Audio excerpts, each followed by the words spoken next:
if I say, and I think two things can happen. If I say, I'm going to go to the gym, I'm going to go to the gym. This week, I'm going to the gym. I'm going to go to the gym. The more you say it, are you closer to actually doing it, or are you closer to having no weight to your words? Because now you could just say it and it just becomes routine. It's not. Yeah, important. so I think that you still don't understand manifestation.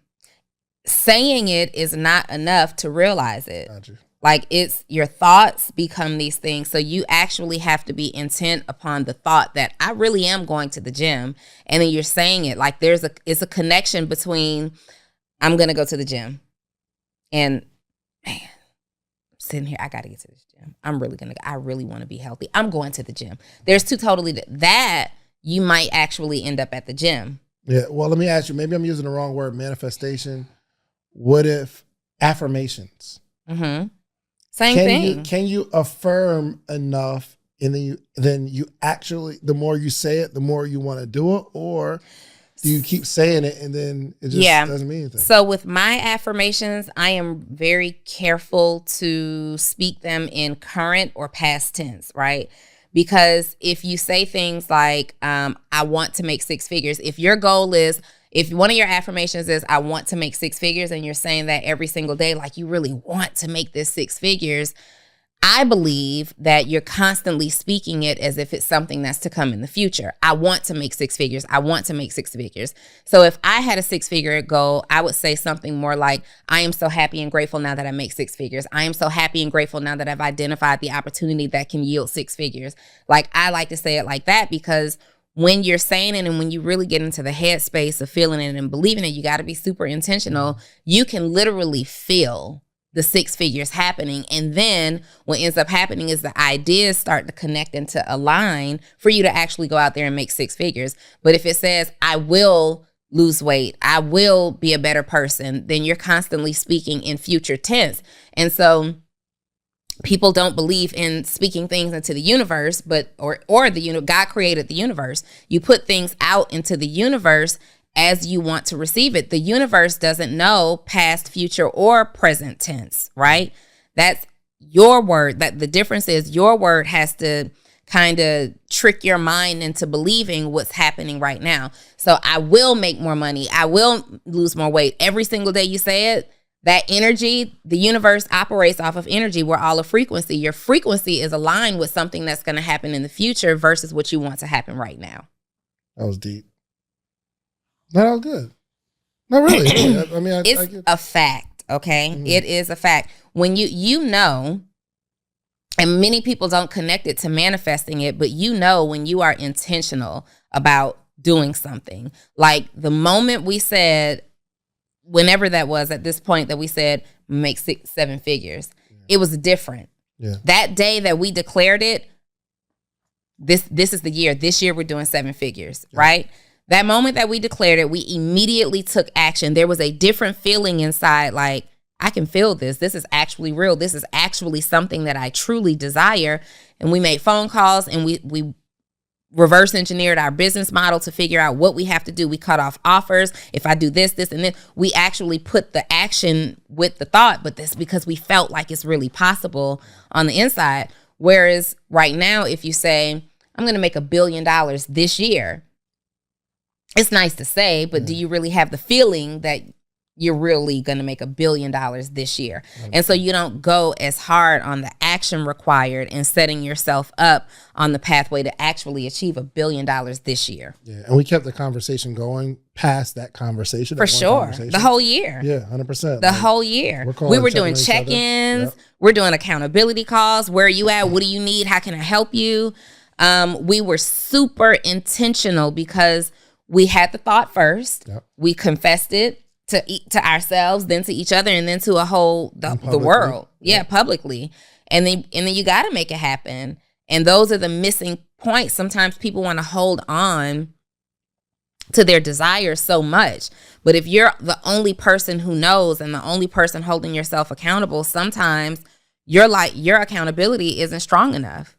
Like, you don't care about disappointing yourself. Yeah. You don't care about letting you down. You got to have somebody else in this equation. If you are not self-motivated enough to get it done, you got to put that thing out there. And we couldn't come back. We put it out here on the podcast, on the Social Proof podcast. Yeah. So now we're putting out this idea that we're going to accomplish something. We are basically saying we're going to present to you the proof that this happened. We can't just stay at 6-figure energy when we put this out on the podcast that's created around the proof. For sure.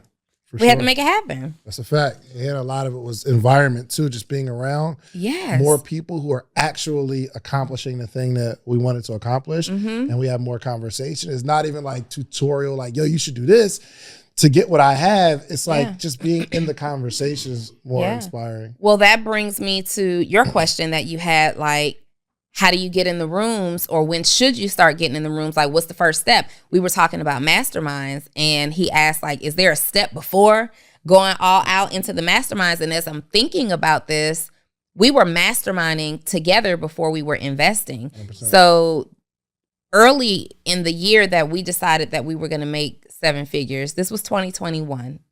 Early in that year, David, myself, Marcus Rozier, I always call him Rozier because it's how it's spelled, and Marketing by Monray.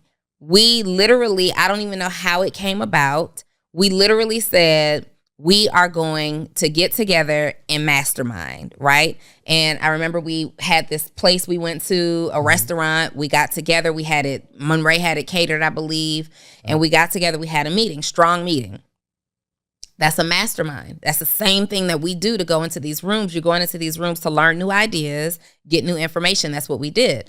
Well, we were supposed to do this on a monthly basis, fell off immediately, right? We never, the four of us, I don't think, ever met again. But me and Monray continued to mastermind, right? Me and Monray continuing to hold each other accountable. Then me and David are over here holding each other accountable. Then we kind of end up in the same room. Then me, David, and Monray. We never stopped masterminding. At that point, we couldn't have invested $50,000 in a mastermind. We couldn't have invested $150,000 in a mastermind. So how can we use people who are around us that complement what it is that we're trying to do, that can bring something to the table? Like, how can I think out loud? Like, we're overthinking this mastermind. How can I think out loud with people who can add value to me? Yeah, I would say probably that first step to getting into a mastermind is accomplishing something. I mean, the only reason that I don't want to say the only reason, but a major reason that we connected in the first place is because I've accomplished something at the time I met Donni. Donni was accomplishing stuff at the time she met me. And we got together and said, oh, well, it's not a big discrepancy. It's not like I'm super successful and you're a Uber driver trying to make ends meet. Not saying that we wouldn't collaborate, but if that was the case where she was making 6 figures and I was making, let's say at that point I was still a server at the Cheesecake Factory. I don't believe she would have taken as much interest in creating a relationship with me at that time. And I don't want it to sound like, oh, well, I can't be cool with the cashier that works at Kroger. But we don't have a whole lot in common. We don't have a whole lot to talk about. Once we linked up, we started talking about success and the things that's working for me. What's the things that's working for you? The mindset, like connecting with people. And the people that you're around are probably, typically 90-something% are going to be made up of people that are probably on the same level as you in whatever level we're talking about. So the people that you hang out with, most, are probably on the same financial level. Same, let's say, spiritual level, same intellectual level, right? 10th graders don't hang out with 4th graders. Not that anything's wrong with a 4th grader, but we don't have a whole lot in common. So what happens is me, Donni, Monray, Marcus, we're all in the space where individually we don't need each other to do what we're doing, but collectively we can all go to the next level. But we have a whole lot to talk about in this conversation. Does that make sense? So the more you accomplish, the more tables you'll be invited to. Maybe not $1 million table when you're making $60,000 as an entrepreneur, but there's a under $100,000 table for entrepreneurs in a city that's getting together, and they're individually getting together at the six-figure table. There's a bunch of six-figure entrepreneurs that get together, but individually, one of them found this seven-figure table that they're sitting at, and they come bring the game back to their six-figure group. And we all rise together. So first thing, accomplish something.